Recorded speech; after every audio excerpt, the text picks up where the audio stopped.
The complete works of Swami Vivekananda, Raj Yoga, Chapter 8, Raj Yoga in brief.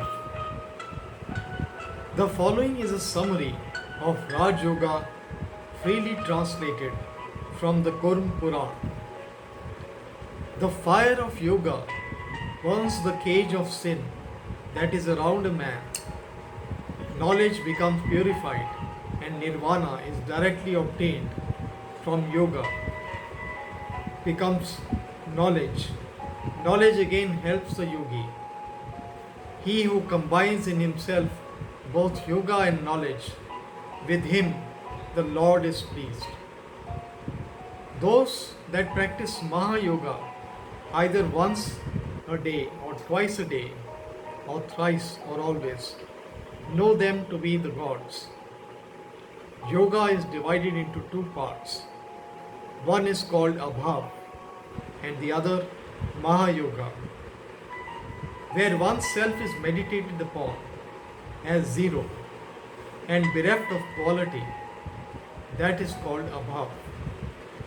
That is which one sees the self as full of bliss and bereft of all impurities. And the one with God is called Mahayoga. The yogi, by each one, realizes his self.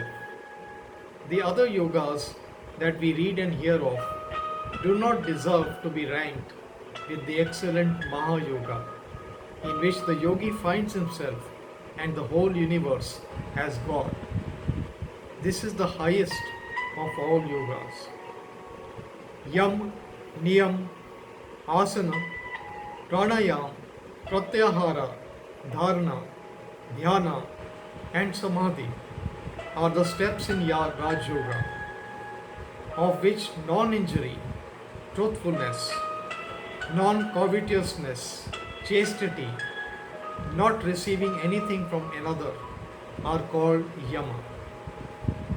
This purifies the mind, the Chitta. Never producing pain by thought, word and deed in any living being is what is called Ahimsa, non-injury. There is no virtue higher than non-injury. There is no happiness higher than what a man obtains by this attitude of non-offensiveness to all creation. By truth we attain fruits of work. Through truth everything is attained. In truth everything is established. Relating facts as they are, this is truth. Not taking others' goods by stealth or by force is called asteya, non-covetousness. Chastity in thought, word and deed, always and in all conditions, is called brahmacharya. Not receiving any present from anybody, even when one is suffering terribly, is called aparigraha. The idea is, when a man receives a gift from another, his heart becomes impure. He becomes low, he loses his independence. He becomes bound and attached. The following are helps to success in yoga and are called niyam or regular habits and observances. Tapas, austerity. Swadhyay, study. Santosha, contentment.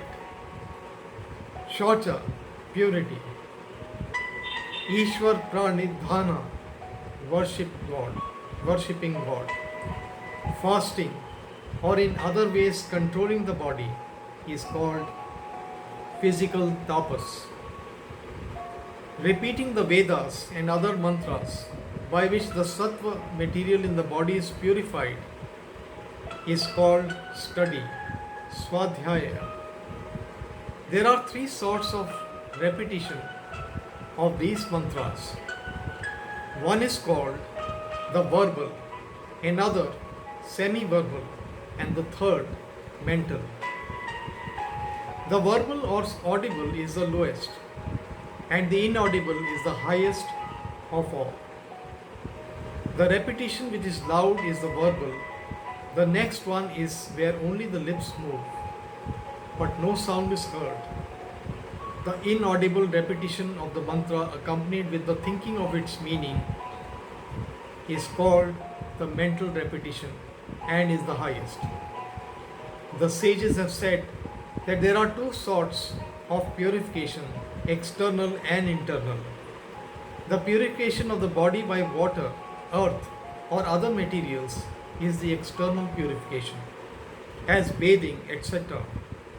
Purification of the mind and by all the other virtues is what is called internal purification. Both are necessary. It is not sufficient that a man should be internally pure and externally dirty. When both are not attainable, when both are not attainable, the internal purity is the better. But no one will be a yogi until he has both.